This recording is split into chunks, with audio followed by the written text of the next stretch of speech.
There are moments in life when the outside world does not fall apart at all, but something inside a person quietly starts to crack. The sun still rises on time. The city is still loud. Work still runs on its familiar schedule. There is no big incident, no disaster, no warning siren. And that is exactly why so few people notice they are drifting. Not lost on a map, but lost inside their own inner life. This is the most dangerous state a person can be in. Not when they are hopeless, but when they keep living while no longer knowing what they are living for. They have plans, goals, achievements, but underneath all of it is a hard-to-name emptiness. A feeling like you are moving fast, but you are not sure whether the road leads to life or just a long loop of exhaustion. People today are not lacking information. They are lacking direction. They are not lacking advice. They are lacking light, the kind that helps you tell what is actually worth following. And the irony is that the more they try to control everything, the more anxious they become. The more they tell themselves they have to be strong, the more burned out they feel. Because there is a truth very few people want to face. Human beings were not created to carry everything on their own. Revealed history does not begin with Allah demanding that people do something. It begins with Allah opening a way back. Before there were laws, before there was judgment, before there was responsibility, there was already a door. And that door is Surah Al-Fatihah. Al-Fatihah does not arrive as a moral lecture. It does not come to explain the universe, and it does not come to argue with the mind. It comes quietly. But it hits the deepest place in a person, the place where you realize you cannot keep walking alone. That is not weakness. That is awakening. There are seasons in life when you do not need more motivation to push forward. You need a place safe enough to stop, not to quit, but to remember where you are and why you started. Al-Fatihah is that place to stop, not an ending but an anchor. When people say they feel lost, what they are really saying is that they have lost their deepest connection, not to other people but to the one who created them. And when that connection grows dim, everything else, no matter how solid it looks, starts to shake. Morality becomes compromise. Success becomes pressure. Life becomes a chain of days you just try to survive.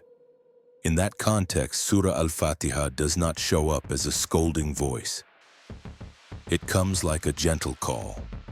A call that reminds you that you were never abandoned, that there is an order deeper than the order of this world. And that real peace does not come from controlling everything, but from knowing who you are leaning on. Welcome to Prophetic History Explained. This is not a place where we only retell old stories. This is where we return to moments of revelation that quietly shape the human soul, so we can understand why they still feel alive and urgent today. If you have ever felt tired and could not explain why, if you have ever done so much and still lost your sense of meaning, if you have ever stood at a crossroads and were not sure which path was right, then this journey is not random. Maybe you do not need one more answer. Maybe you need to be guided back to your true place. Al-Fatihah does not begin with a demand. It begins with presence. It does not tell you to become stronger. It reminds you that you are not alone. And from that point, every real spiritual journey can finally begin. If what you just heard stirred something in you, subscribe to Prophetic History Explained. Your support helps us keep digging into the stories of revelation that shaped faith, morality, and the human soul. Because this journey does not end with curiosity. It is only getting started. Surah Al-Fatihah was not placed at the beginning of the Quran by accident, and it does not exist as a ceremonial introduction. If you look closely enough, you will see that those 7 short verses carry a strict order, as if Allah is teaching human beings how to stand before Him before teaching them what to ask from Him. This is not an order humans invented, it is the order of the soul. Everything begins with bismillah, but if you treat it like a familiar opening line, you miss the most important part. Bismillah is not about action. It is about the source of action. It forces a person to pause for a brief moment before doing anything at all and admit a basic truth. No beginning is truly right when it is cut off from Allah. In a world where people are trained to begin with personal willpower, bismillah shatters the illusion of absolute self-rule. It does not make a person weaker. It places them back into the true order of existence. Right after that come the names ar-rahman and ar-raheem, not as decoration, but to establish the emotional foundation of the entire relationship between Allah and the human being. Before responsibility is mentioned, Allah mentions mercy. Before the Day of Judgment is named, Allah confirms compassion. This is what many people miss. In al-Fatiha, mercy is not a reward, it is the starting point. Mercy covers all creation, even those who have not come back yet. And at a deeper level, it becomes a special tenderness for hearts that are trying to find their way home. That order matters, because if people know Allah only through punishment, they will live in fear. If they know Him only through rules, they will grow hard and dry. But when they meet Allah through mercy first, they finally become safe enough to grow morally. This is how al-Fatiha re-educates the human soul from the root. When Alhamdulillah is spoken, it is not just a thank you. It is a deep recognition that Allah deserves praise, not only when life feels smooth, but even when a person does not yet understand why they are walking through hardship. Here, faith stops depending on outcomes. It becomes trust in wisdom beyond human sight. This is a subtle but powerful shift, from demanding that life makes sense on your terms, to accepting that real meaning sometimes only appears after you have passed through darkness. When al-Fatiha calls Allah Rabb al-alamin, another horizon opens. Rabb is not only the creator who makes and then watches from a distance. Rabb is the one who nurtures, cares for, adjusts, and guides every stage of existence across all worlds. In this awareness, a human being is no longer a creature thrown into the universe by accident. They live inside a system where they are cared for down to every breath. Existential loneliness, the quiet sickness of our age, begins to be healed right here. But al-Fatiha does not stop with the feeling of being held. It moves on to maliki yawmid-deen. After mercy comes responsibility. After safety comes awakening. Life is not floating without direction. There is a day when every truth will be uncovered. No reputation, no excuses, no outer shell to hide behind. What is striking is that al-Fatiha does not use the Day of Judgment to threaten. It uses it to correct a person's posture toward life. Awareness of that day is not meant to paralyze you with fear. It is meant to give your life weight, clarity, and moral boundaries. All of this order reveals something profound. Allah does not begin His relationship with people through commands. He begins by building the inner foundation. Mercy comes before justice. Meaning comes before behavior. Relationship comes before duty. When that order is flipped, religion becomes a burden. When that order is kept, faith becomes a shelter. Those 7 verses are not lines you rush through. They are steps that place a person back where they belong in relation to Allah. And only when you are standing in the right place can you keep walking without losing yourself. There is a moment in Surah Al-Fatihah when the whole atmosphere of the prayer changes. Not because the words get more complicated, but because the person steps into a completely different state. Up to that point, you are speaking about Allah. But right in the center of the surah, the voice turns, faces Him directly, and for the first time in the prayer, you speak to Allah. This is not just grammar. This is a shift in being. Iyyaka na'budu wa iyyaka nasta'in. When these words are spoken, the invisible distance between a human being and the Creator collapses. No more describing, no more introduction, no intermediaries. just a raw encounter between a small soul and absolute power. This is where prayer stops being a string of memorized sounds and becomes a real meeting. Notice the order. Worship comes before asking. You do not come to demand first. You come to establish relationship. In human life, we usually begin with need. We go to people because we want something. But al-Fatiha flips that logic. It teaches that only when Allah is placed at the center through worship does seeking help become truly meaningful. Otherwise, a request is just panic wrapped in religious language. This line also breaks one of the deepest illusions humans carry, the illusion that we can stand by ourselves.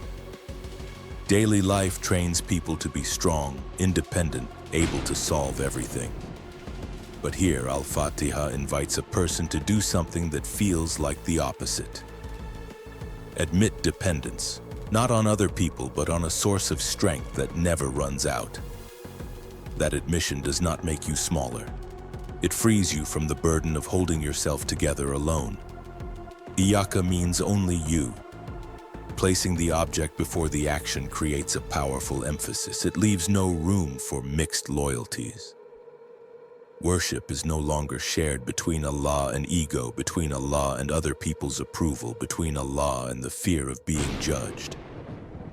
This is the moment a person lays the self down. And the paradox is that once the self is lowered, the person stands firmer than ever. Depending on Allah here is not giving up. It is not asking to be rescued from responsibility. It becomes the foundation for carrying responsibility the right way. When you know you are not the final source of strength, you stop panicking at failure and stop swelling with pride at success. You act, but you are not swallowed by outcomes. You work hard, but you do not lose your soul to the pressure of proving your worth. At this center point, prayer becomes a safe place to be honest. You do not have to pretend you are strong. You do not have to hide your fragility.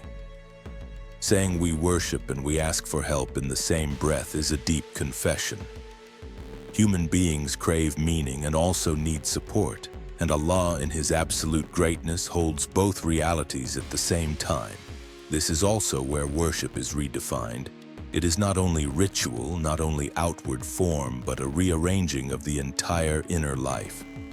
When Allah is placed at the center, everything else finds its proper place.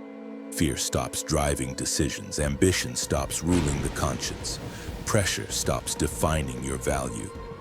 Real worship does not pull you away from life, it returns you to life with a new order. This moment also ends the monologue. From here, prayer becomes dialogue. You speak and you are heard, not because you earned it, but because Allah opened that door. This closeness does not reduce Allah's majesty. It highlights His astonishing nearness. The one who governs countless worlds chooses to listen to each soul, each whisper, each exhausted cry. Without this central line, al-Fatiha would be a beautiful description of Allah. But here, the surah becomes a bridge. One end touches human smallness, the other touches limitless power. And every time someone steps onto that bridge with sincerity, they are not just praying. They are returning to their true place in the order of existence. When the prayer reaches the request for guidance, Surah Al-Fatihah does not lead you to a specific destination. It does not promise a smooth road. It does not paint a picture of quick success or a life without hardship. Instead, it gives something far deeper. Light to walk by. And right here, many people begin to realize that guidance in faith is not a prize you win once. It is a flow you ask for, protect, and renew every day. Ihdinas-sirat al-mustaqim. This request does not sound like someone confident they are already right. It sounds like someone aware they could drift at any moment. You are not asking to be teleported to the finish line. You are asking to be kept moving in the right direction. That is a profound humility, an admission that your knowledge, your experience, and your good intentions still do not guarantee you will not turn the wrong way. The straight path in al-Fatiha is not the shortest path, and it is not the easiest. It is the path that does not deform you. Some roads bring quick benefits but wear down the conscience. Some choices look reasonable but slowly blur the line between right and wrong. Sirat al-mustaqim does not protect you from difficulty. It protects you from inner distortion while you face difficulty. What is striking is that the request for guidance is not isolated from community. You do not say, "Guide me." You say, "Guide us." That is not a random detail.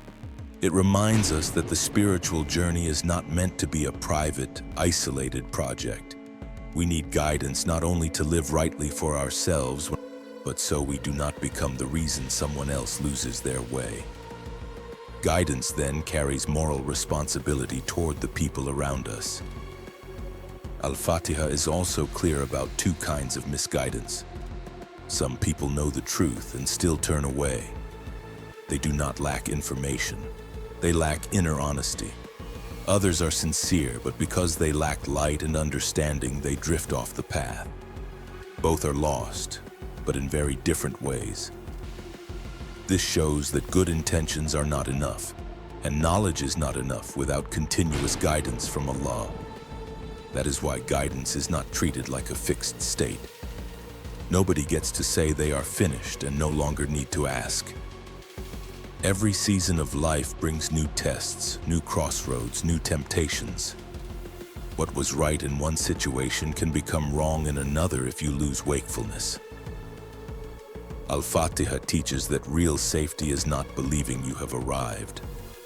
Real safety is never stopping the request for light to see the next step. In real life, many people do not get lost because they wanted to do evil. They get lost because they have been walking too long without stopping to ask where they're going.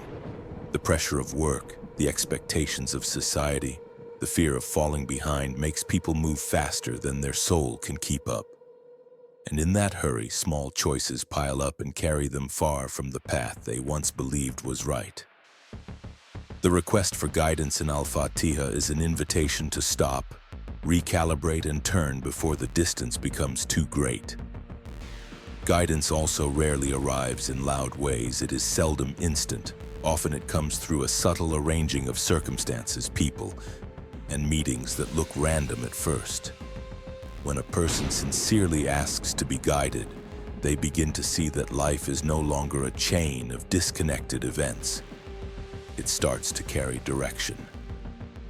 Even hardship becomes part of the journey, not meaningless punishment. That kind of guidance requires a different kind of patience. Not patience for results, but patience within the process. You learn to slow down, listen more, and stop assuming Allah has abandoned you just because the road gets hard. Guidance does not always feel comfortable. Sometimes it shows up as a closed door because Allah is keeping you from a path that would have harmed you. When you understand it this way, the request for Sirat al-Mustaqim stops being a familiar line you recite. It becomes a way of living. A steady wakefulness that every day needs fresh guidance. Every decision needs light and every step needs humility.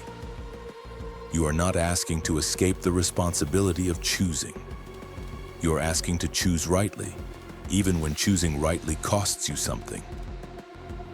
And in that flow, guidance does not end. It continues through every stage of life, keeping a person from losing direction even while the world keeps changing. And the fact that you keep asking is the clearest sign that your soul is still alive, still aware that it needs light to keep going.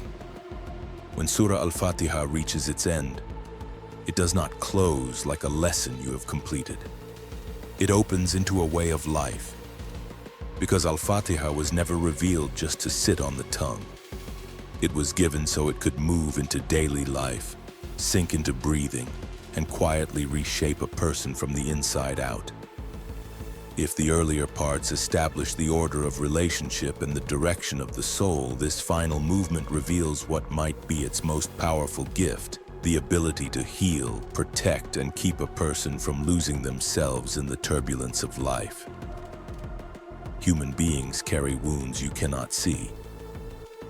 Some exhaustion does not come from physical work, but from holding yourself together too long under roles that society, family, or even your own expectations have forced on you. Some damage does not come from one massive event, but from the slow buildup of small disappointments, unanswered hopes, and efforts that went unnoticed. Al-Fatiha does not deny any of that. It does not demand that you become stronger overnight. It brings you back to an order where you were never meant to carry everything alone. Praise in al-Fatiha heals quiet resentment. Not by pretending pain is not real, but by placing pain inside a larger frame. When you learn to praise even before you understand, you stop being swallowed by the question, why is this happening to me? Instead, you begin to live with a different question. Who am I being shaped into through this? That shift may feel small, but it has the power to rebuild an inner world. Knowing Allah is Rabb, the one who nurtures and cares for every world, heals the loneliness many people carry in silence. You can be surrounded by crowds and still feel left behind. You can be surrounded by noise and still not be truly heard. Al-Fatiha reminds you that Allah's presence does not depend on whether you feel it. It is reality before emotion, and when you anchor yourself in that reality, loneliness stops being a bottomless pit and becomes a space where the soul learns to lean on something more stable than people. Al-Fatiha also protects against another kind of damage: moral numbness. When a person loses awareness of accountability, they start drifting into spiritual autopilot and normalizing small compromises until compromise becomes a lifestyle. Remembering the day of judgment is not meant to terrify you. It is meant to keep your conscience awake. It reminds you that life has weight, that every choice, even a small one, shapes who you are becoming. That wakefulness keeps the soul from slowly eroding without noticing. At an even deeper level, Al-Fatiha works like a shield, not a shield that blocks all hardship, but a shield that keeps hardship from piercing the inner life. When a person truly lives the meaning of only you we worship and only you we ask for help, they stop being yanked around by the fear of losing control. Pressure may still exist, but it no longer gets to define their worth. Failure may still happen, but it no longer destroys their dignity. Success may still come, but it no longer has the power to make them arrogant and lost. Al-Fatiha does not remove you from real life. It returns you to real life with a stronger foundation. It walks with you into ordinary moments, starting a new job, facing a hard decision, sitting beside a loved one in a hospital room, lying awake through long nights of anxiety. In those moments, Al-Fatiha does not need to be analyzed. It needs to be lived. The value of this surah is not how many times you recite it each day. It is how it quietly shapes the way you respond to the world. Someone who lives with Al-Fatiha will slowly change, not because they are trying to perform morality, but because their inner order has been reset. They become slower to judge, steadier in trials, and softer toward other people's pain. That change is not loud, but it lasts. When this journey ends, Al-Fatiha leaves you with a question you cannot avoid. Not how much you understand those 7 verses, but how much you have allowed them to touch your real life. Because this surah was not sent down to become part of memory. It was sent down to become part of you. When Al-Fatiha is lived, it not only heals what has cracked, it strengthens what is still standing, so you can keep walking through a changing world without losing the light inside you. From this journey, there are lessons you can carry into your life right now. Start everything with the awareness that you are not walking alone. Bismillah is not only for recitation, it is a way of entering a day. Put mercy before judgment, toward others and toward yourself, because Allah taught that order from the very beginning. Remember that success cannot replace guidance. If you do not know where you are going, moving faster only makes you more lost. And let guide us become a posture of life, where every decision is brought under humility and wakefulness. If what you just heard touched something in you, if Surah Al-Fatihah no longer feels like a familiar chapter but a living door, join the Prophetic History Explained community. Together we will keep exploring the deep messages of revealed history, the journeys of the prophets, and the Quranic passages that have quietly shaped faith, morality, and the human soul across centuries. And do not forget to subscribe to Prophetic History Explained. Your support helps us keep bringing content that is deep, truthful, and meaningful in the videos ahead. This journey does not end here. It is only beginning, and you are invited to keep walking with us.